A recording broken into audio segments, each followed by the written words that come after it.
Hi, I'm Darius, National Dog Training Manager for Petco. We just launched a brand new online and in-store class around the topic of separation anxiety that really focuses on proactivity and ways to get ahead of it.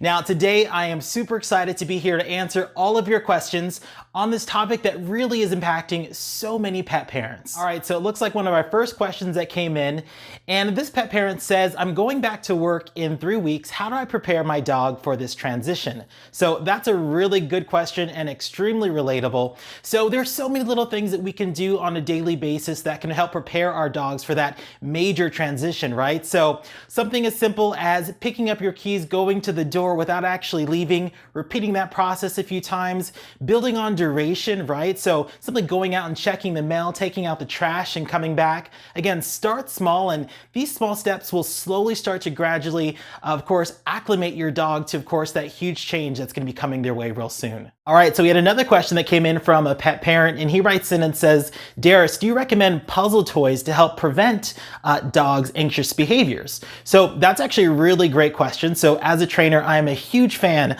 of environmental enrichment and puzzle toys for dogs. So much, in fact, I actually have one of my favorites here.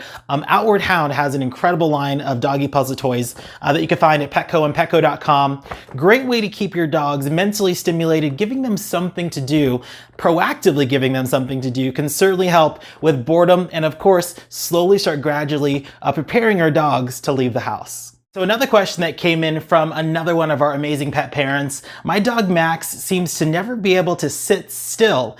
Is this a potential sign of separation or social anxiety?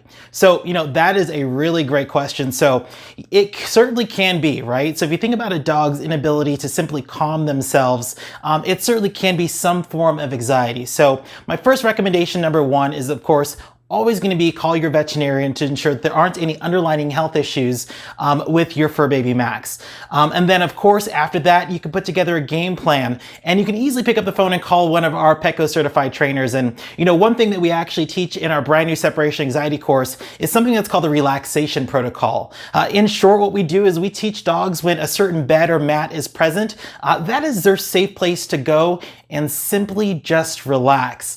And of course, you can slowly build on that duration with your trainer, and it can really help with a lot of dogs who just don't have the ability just to sit still. All right, so we had another question that just came in right now from a pet parent, and she writes in and says, Darius, every single time I go near the front door, whether I'm coming or I'm going, my dog begins to start pacing and also makes vocalizations. Is this some form of anxiety? So that is a really good question. So one thing I'm going to call out, when you think about your dogs, that front door, it's a really big part of their day, especially if their parent decides to leave and or come home. So one thing I'm going to recommend, especially if you're talking about preparing your dog to be left alone when we have to go back to the office, is we don't want to make the front door a big deal. And what this would look like is, I know it's so easy to want to greet your dogs with the same level of excitement that they're greeting you, but I will challenge all pet parents to really try to stay as neutral as possible. So when you walk into the house, don't immediately go and greet your dog.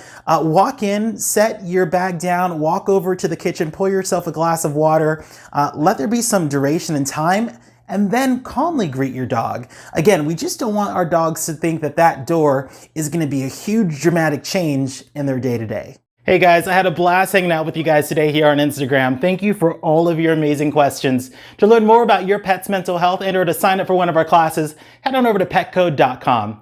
See you guys later. Say bye.